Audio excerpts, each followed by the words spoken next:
I mean, the evidence is showing us that, I mean, the early evidence was showing us that it was helpful for people who'd had 3 or more episodes of depression, and it helps them not to go back to being depressed again.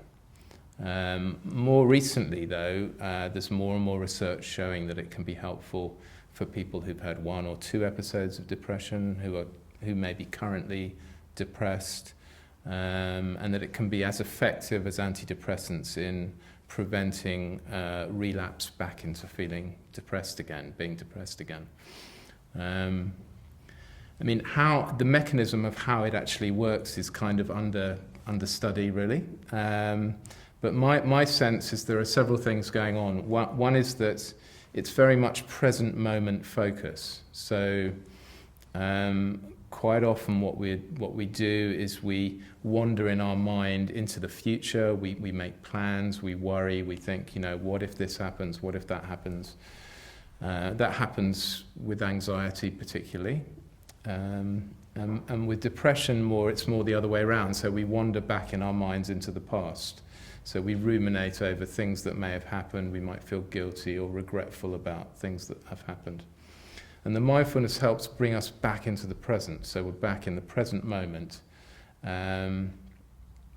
instead of going into the future or the past.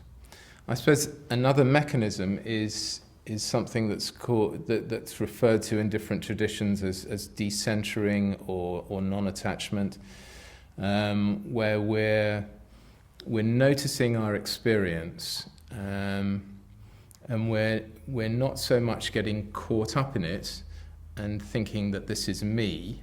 So, for example, I might have a thought that I'm useless, or I might feel very angry, for example, and instead of thinking, oh, I'm a useless person or I'm an angry person, what we're doing with mindfulness is we're noticing, okay, here I've got this feeling of anger, or here I've got this thought, I'm useless.